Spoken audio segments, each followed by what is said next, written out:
Vengo de un papá y de una mamá docentes, cada uno en su especialidad. Mi padre, por ejemplo, es profesor de FP, de tecnología. Mi madre, en cambio, maestra de educación especial. Pero a mí siempre, el gusanillo siempre fue llegar hacia los más pequeñitos, ¿no? Porque para mí la base siempre está en los de abajo. A veces pensamos que solo tienen 3 añitos y que, bueno, que un conflicto de aula es me empujó, me empujaste, me mordió o me quitó un juguete.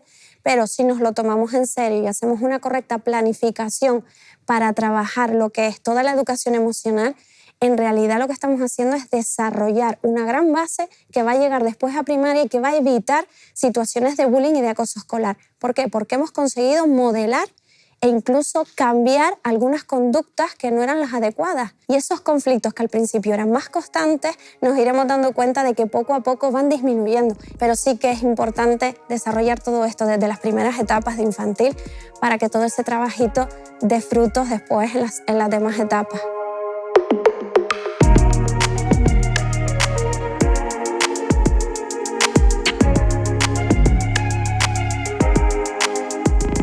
Yo soy la mamá pato, tengo mis patitos y me niego a dejar a nadie atrás. Somos como una familia en la clase, entonces es mi responsabilidad como tutora poder llegar a todos y a todas en mi clase. O sea, no puedo permitirme el lujo de perder a nadie y de dejarlo atrás. Con el tiempo pues se va viendo y se va contrastando que es cierto que alumnado que tiene dificultades en el aprendizaje pues evidentemente son más vulnerables a sufrir pues ese acoso, ese bullying e incluso esa discriminación dentro del aula, ¿no?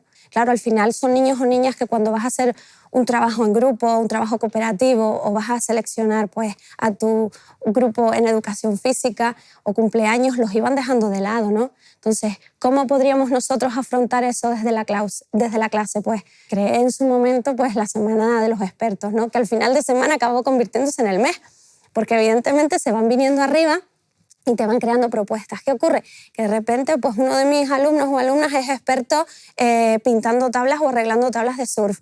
Otro sabe hacer velas. Los hay que saben hacer pan. Entonces, eso es lo que yo intentaba desde el principio, convertir al invisible en visible o extraordinario.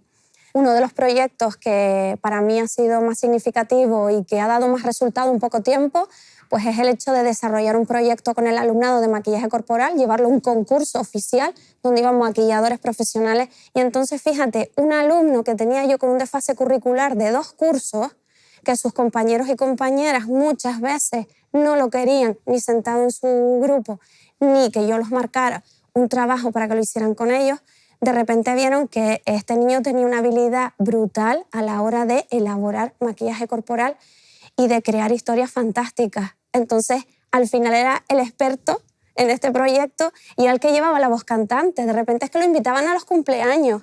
La madre me llegó un día llorando al centro y dándome las gracias porque su hijo había pasado de ser el típico que suspendía todo, que necesitaba apoyo en todo, a que de repente lo invitaban, a que lo llamaban por teléfono, le tocaban en la casa por si quería ir a jugar a la plaza a la bicicleta con el resto de compañeros. Entonces, ahí es donde nosotros vemos que las actividades que estamos haciendo, que para nosotros pueden ser innovadoras o no, pues que sí funcionan.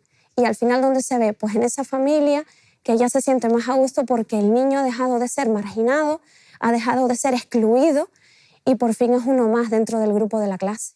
Entonces, es muy importante que veamos este tipo de actividades como herramientas imprescindibles para poder atajar y para poder trabajar con el bullying en los centros, ya no sea solo de infantil y primaria, sino de instituto o incluso universidad.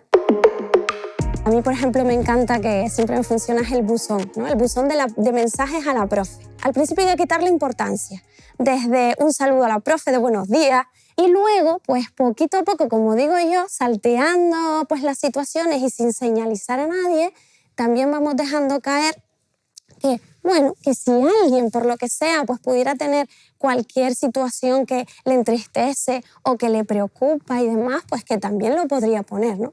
Para que no se convierta en el buzón pues, del bullying ni en el buzón de las víctimas o de los chivatos.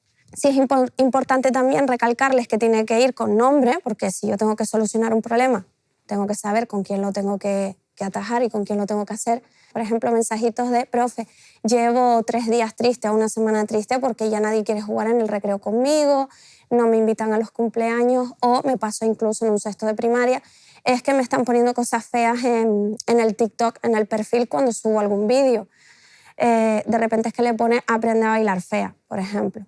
Pues lo que se me ocurrió fue al día siguiente planear una obra de teatro y entonces pues repartir papeles. Evidentemente no con la misma situación, porque es muy importante que no piensen que el niño o la niña es un chivato, sino que son cosas que surgen de la profe, porque la profe siempre hace ideas locas. Entonces le fui dando el papel a cada uno. Entonces a la alumna que le había puesto el comentario feo a esta otra niña de la clase, evidentemente la puse en la situación en la que todos le íbamos a poner comentarios feos hacia ella. Y es la propia niña la que con el tiempo y en clase te agradece este tipo de herramientas porque ya se dan cuenta de que son mejores personas y se sienten incluso mejor emocionalmente. Pues mira, cuando han surgido situaciones, ¿no?, sobre todo en primaria, de niños o niñas en las que ya se va detectando un perfil pues de acosador o que va a generar una situación pues de bullying, ¿no?, dentro de un aula, es importante atajarlo en el segundo 0,0, digo yo. Entonces, a mí me ha resultado muy útil como herramienta, insisto, para solucionar todos estos problemas, pues el tema, por ejemplo, del teatro, ¿no? Y te pongo un ejemplo. Un alumno o una alumna que es disruptivo en clase, que siempre está pues agrediendo o empujando al que se le pone delante, sobre todo cuando está enfadado o enfadada. Evidentemente, como he comentado en otras veces, no hay ni que encasillar ni señalizar, porque se va a poner a la defensiva y lo que le digas le va a entrar por un oído y le va a salir por el otro. Entonces es coger esa situación, sacarla del contexto en el que está y crear o inventar otro diferente. Puede ser un planeta con el protagonista la piña, el plátano y un tomate. Lo estoy poniendo así, inventado de repente, ¿no? Y que la piña, pues oye, tiene una conducta de que siempre se enfada por todo y cuando se enfada, pues si el tomate aparece, le pega, le insulta. Luego viene otra fruta, se enfadó, le empujó. Pues le damos al alumno que suele generar conflicto, pues le damos, oye, la piña que se enfada mucho y qué tal. Al otro, pues le damos el tomate. Y ya le dice, actúa, vamos a crear una historia. Y entonces algo le empieza a sonar porque lo vamos viendo en la cara de los niños o las niñas. Es como, uy, algo de esto me suena, ¿no? Entonces empezamos a desarrollar por ahí y también se les pregunta, ¿qué podríamos hacer todos para que esa piña, por ejemplo, no estuviera siempre enfadada? Y luego, ¿qué puede hacer la piña para no hacer daño y para no poner triste a los demás? Y claro, ya son soluciones que están dando ellos, ¿no? Ya no las estoy dando yo, aunque los voy guiando en el camino, ¿no? No los dejo solos. Entonces, claro, cuando ya las normas o las ideas salen de ellos, pues ya las interiorizan más. Entonces, al final el clima del aula mejora y se van dando cuenta de las cosas. Yo tengo en mi clase de infantil de 3 años mi espacio de la calma. Y como yo ya conozco lo que tengo, porque como yo siempre digo, cada mamá pato conoce a sus patitos, ya yo voy observando qué niño, qué niña es más nervioso, le enseño a utilizar esa herramienta. ¿Por qué? Porque cuando lo oye ya está nervioso, se pone a jugar, por ejemplo, con la pelotita de apretar, que ya me la piden así, dame la pelotita de apretar, y entonces el enfado se le va yendo. Yo le hago un acompañamiento, vamos a respirar, les canto una canción, les tengo un poquito de música. Y porque todo eso, insisto, no es a la primera, eso es mucho trabajo, ¿no? Cuando ellos y ellas ya se sienten pues a gusto, como para seguir hablando conmigo, entonces me dicen qué les pasó, por qué están enfadados o por qué le dio la patada a la silla o lo que sea. Con todo eso en infantil, ya yo estoy trabajando cómo controlar la ira o la frustración cuando llegan a primaria. Y eso es básico, porque si no van a tener que empezar a trabajar con eso en primaria. O alumnado que llega al instituto sin trabajar su educación emocional. Entonces, muy importante tener esto en cuenta, trabajar muy despacito y bien los valores, lo que es respetarse uno al otro, lo que sabemos de siempre de infantil, hay que levantar el dedo para hablar, pero es que ahí estamos trabajando más cosas, estamos trabajando la espera, estamos trabajando la frustración, porque yo siempre quiero hablar el primero y de repente Loida me dice que no, que tengo que esperar porque va a hablar mi compañera antes. Entonces ahí le estoy enseñando a esperar, a que hay que respetar lo que está explicando el compañero o la compañera, que podemos estar de acuerdo o no. Y eso, a niveles chiquititos, pues evidentemente dicen mal, bien, feo, bueno, bonito. Pero bueno, poquito a poco van aprendiendo que, aunque tú y yo tengamos una opinión diferente, no significa que yo tenga derecho pues ni a pisarte ni a humillarte delante de nadie.